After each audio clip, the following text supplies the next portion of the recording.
And we are back to What Did AI Say? At VickyL-4AI on YouTube. Thank you so very much for coming back to the podcast. So happy to have you here. As always, gratitude is the attitude. Today's episode is number 92. And the reason that these questions were asked was because of a trend that I saw online, and I wanted to go ahead and do my interpretation of the information. Okay, so as always, we're going to start with ChatGPT's answer, and let's go ahead and find out what the first question is. Did racist white people cannibalize people of color, believing they could gain their essence and creativity? Okay, let's get going. Short answer, there's no credible historical evidence that this was a widespread belief or practice among racist white populations. The idea that white people broadly believed they could gain essence or creativity by eating people of other races is not supported by mainstream historical research. That said, there are a few important nuances. Number one, cannibalism did exist, but not in the way you describe. Cannibalism has appeared in different cultures and contexts throughout history. For example, ritual, survival, warfare, etc. Excuse me, but it was rare and highly stigmatized in most societies. It was not a defining feature of European or white cultures, nor tied to a general racial ideology about absorbing traits from others. Two, medicinal cannibalism in Europe, real but different.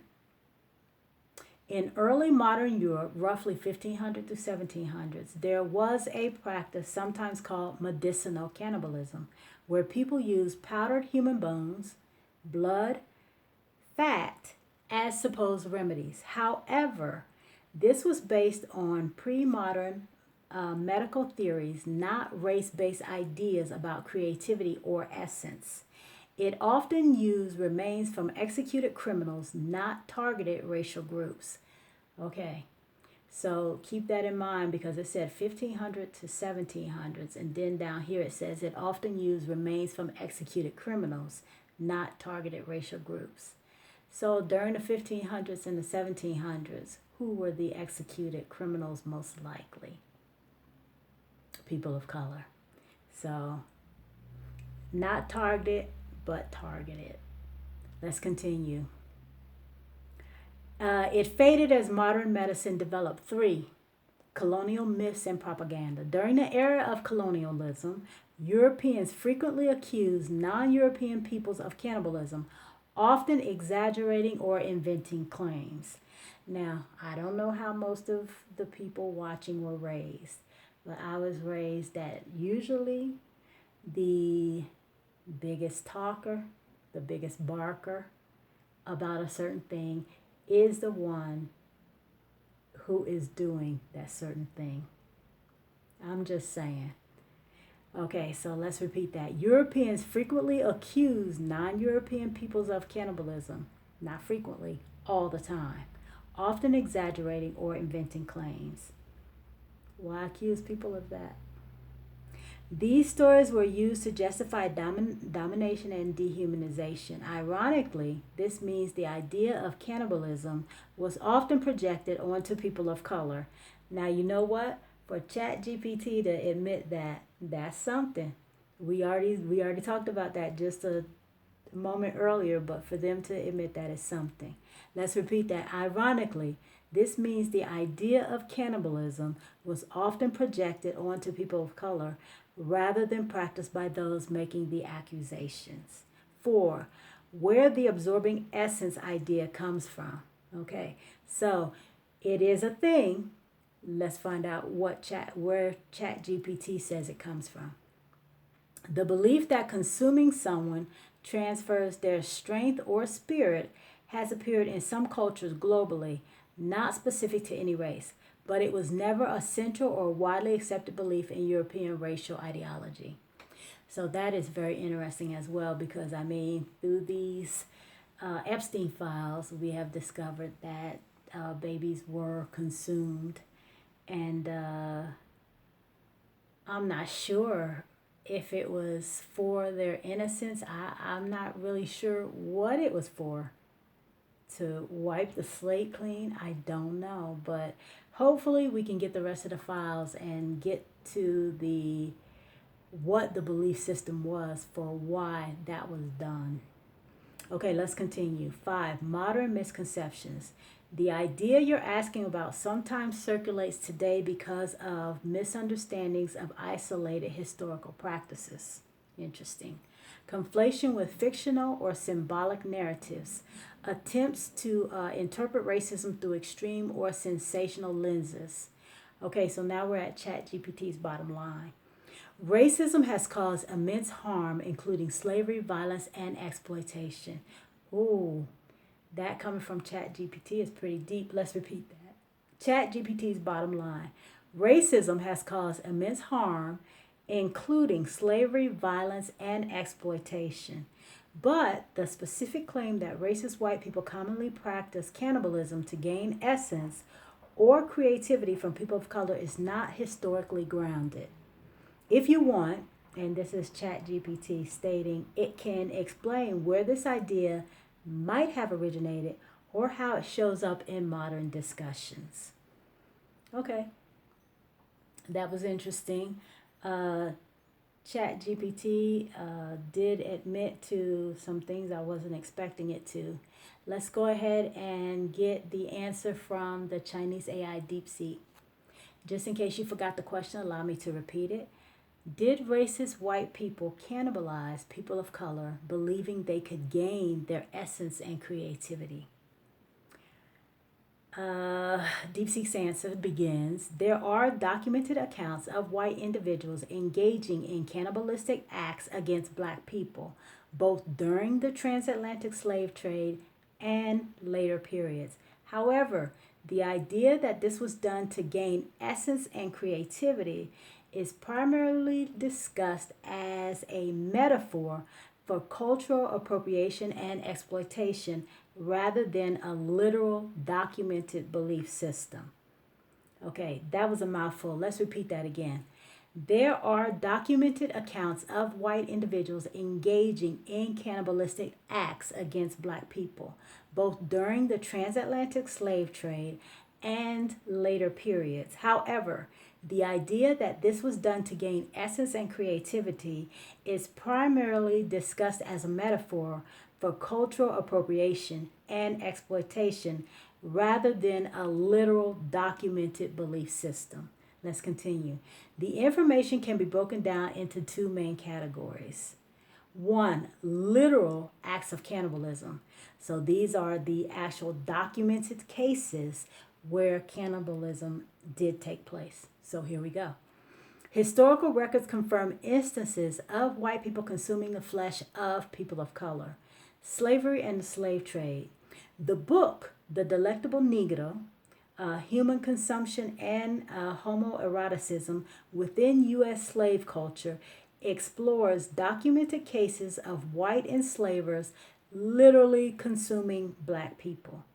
This practice was not isolated to the United States, as there are reports from the illegal slave trade of white sailors killing, cooking, and eating the flesh and organs of enslaved Africans. Post-emancipation violence. This form of consumption extended beyond slavery. For example, after the revolt led by Nat Turner in 1831, his body was dismembered, and white individuals reportedly made accessories from his skin and grease from his fat. Metaphorical cannibalism of creativity. Now, this is the metaphorical cannibalism. Your question's specific focus on essence and creativity is a powerful theme in discussions about race, but it is used metaphorically. White supremacy as cultural cannibalism. Scholars and activists have used the concept of cultural cannibalism to describe how white supremacist systems function. This framework argues that whiteness survives by consuming and destroying other bodies, particularly the bodies, energies, creativity, and souls of people of African descent. Modern appropriation. This metaphor extends to the present day. The dynamic is prescribed as a white obsession with black people that manifests as a desire to control, oppress, and be us. This is seen in the ongoing cultural appropriation of black music, fashion, and art, where black creativity is consumed and repackaged for white profit, often without acknowledgement or fair compensation. An important distinction, the difference between the two. It's crucial to distinguish between documented acts of physical violence and the metaphorical consumption of culture. Let's repeat that. An important distinction. It's crucial to distinguish between documented acts of physical violence and the metaphorical consumption of culture. The belief that eating a person can transfer their specific traits, such as creativity, is not a widely documented motive among historical white cannibals. However, the metaphor of cannibalism has been used for decades to powerfully describe the exploitative relationship between white society and black creativity. Let's repeat that. However, the metaphor of cannibalism has been used for decades to powerfully describe the exploitative relationship between white society and black creativity. Now this is Deepseek's conclusion. If you would like to learn more about the specific historical cases, the works of Vincent Woodard are a key starting point. Deepseek states that it can also help you find more information on the topic of cultural appropriation if you are interested. Okay, that was very good. Now let's go to our second question. Okay, because Deepseek reminded us of Vincent Woodard, let's go ahead and revisit this black African American literary scholar. Okay, next question. What did we ask Chatgpt? Talk about the work of Vincent Woodard. What was Chatgpt's answer?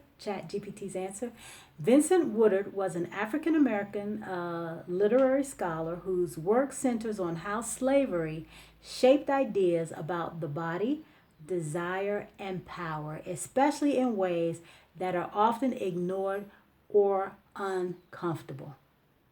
Major work. His central contribution is his book, The Delectable Negro, which was published in 2014 after his death. So that's suspect, but we'll leave it there. This book is a reinterpretation of American slavery through the lens of consumption, sexuality, and domination. Core themes in Vincent's work. Slavery as consumption. Woodard argues that slavery can be understood as a system of consuming black bodies, not just exploiting labor. Enslaved people were treated as objects to be used up physically and economically. Consumption also includes sexual exploitation, violence, and psychological domination. He uses the language of cannibalism partly as a metaphor to describe this totalizing control. This reframes slavery as not only an economic system, but also an intimate and bodily regime of power. 2. Sexual violence, especially against men. A major intervention in Woodard's work is his focus on sexual violence towards enslaved men, which had often been minimized in earlier scholarship. He argues that enslaved men were also subjected to sexual abuse, coercion, and violation. He explores how power, race, and sexuality intersected in ways that complicated traditional narratives. His work draws on queer theory to analyze these dynamics. 3. Cannibalism as idea and symbol. Woodard examines references to cannibalism in slave narratives, medical writings, cultural texts. His claim is not that cannibalism was widespread practice, but that it appears as a recurring symbolic and psychological motive. It expresses a fantasy of complete ownership over black bodies, extending even to imagined ingestion. 4. Reinterpretation of historical text. Woodard rereads classic slave narratives and archival material, suggesting that some descriptions of violence have been underinterpreted. There are layers of meaning, especially around the body and desire, that earlier scholars overlooked. Language about bodily harm can encode deeper forms of domination. Intellectual context.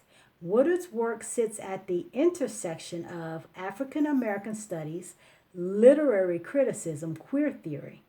He builds on and engages with thinkers like Saidiya Hartman, Hortense Spillers. Why his work is notable. It expands how slavery is studied, focusing on embodiment and intimacy rather than just economics. It challenges gaps in scholarship, especially around male vulnerability and same sex violence.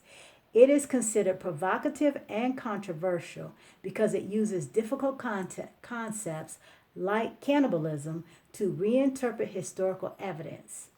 Now, this is Chatgpt's bottom line for our second question. Woodard's work argues that slavery was not only about forced labor, it was a system that sought total control over black bodies, including their physical integrity, their sexuality, and symbolic meaning. His use of consumption highlights how deeply dehumanizing that system was, even beyond what is typically emphasized in historical narratives. Interesting. Now, that right there for ChatGPT was pretty on point. So, way to go, ChatGPT. I don't often give ChatGPT a lot of credit, but that was very much on point. I actually think I read an autobiography about Vincent, or a description. So this is a revisit for me because that was many years ago. Okay, let's go ahead and move on to Deepseek, and let's give it the same instruction. Just in case you forgot, we asked Deepseek to talk about the work of Vincent Woodard. And remember, Deepseek's answer to the first question referenced Vincent Woodard, which is how we got to doing a deeper dive into him exactly, because of him being the author of the book, The Delectable Negro.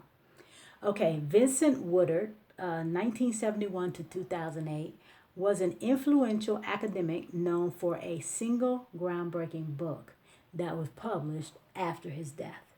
The Delectable Negro, Human Consumption and Homoeroticism Within U.S. Slave Culture.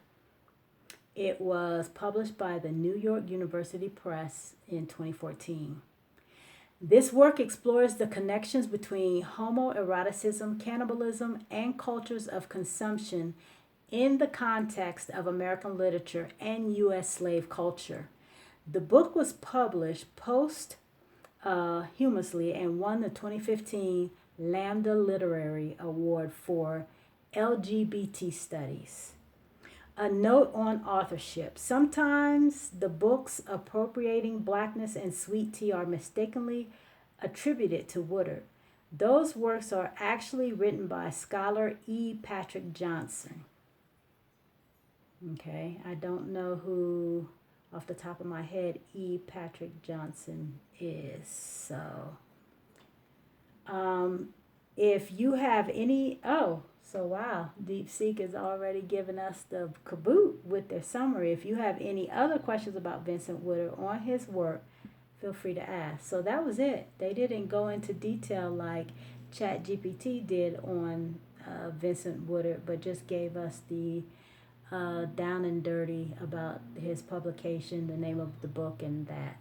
So we got to give ChatGPT an applause for their answer to the second question about specifically about Vincent Woodard. Okay, so how does any of this affect our daily lives?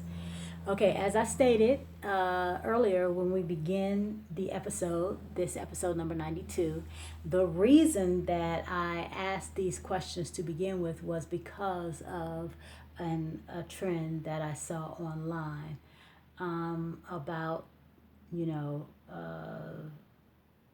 black people being cannibalized by racist white people.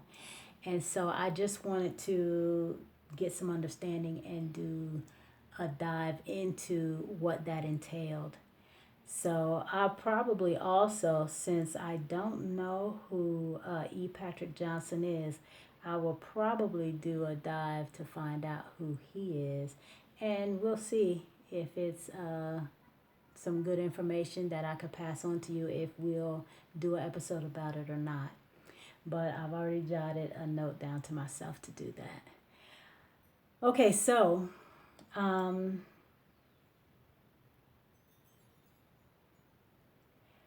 think that this episode, if nothing else, just reminds everyone that slavery of any people, not just black people, is more than just servitude. It's more than just work. It's about complete ownership of people. And in that, their bodies, their souls, their minds. And it's not acceptable. It's never acceptable. And I hope and pray that the concentration camps that this administration is purchasing throughout the 50 states, I hope and pray that this is not the beginning of real life slavery being brought back, not just for black people, but for everybody who is not racist and white. So let's just hope. Well, no, at this point, we need a little bit more than hope.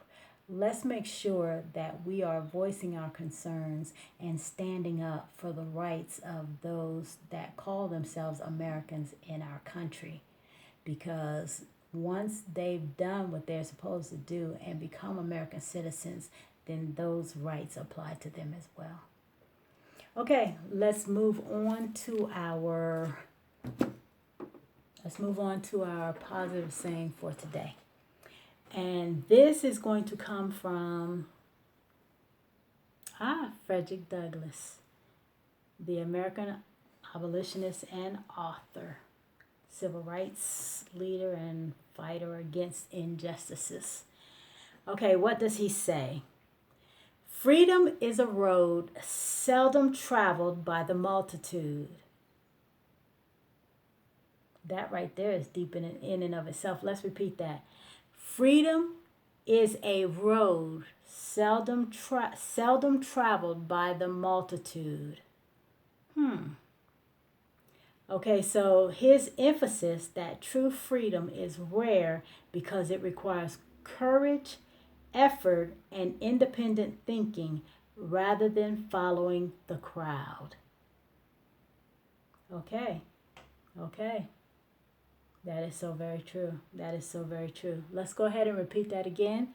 It's by Frederick Douglass. And the saying is, freedom is a road seldom traveled by the multitude. And the breakdown is that true freedom is rare because it requires courage, effort, and independent thinking rather than following the crowd. That's very good. That was very good. Okay, thank you so very much for giving me about 25 minutes of your time for podcast episode number 92. Hopefully, you got some good information out of the episode, or at least a starting point if you want to do a deeper dive into the subject matter that was covered. If you haven't already, please like and subscribe to the channel. We the people have the power. See you next episode. Peace.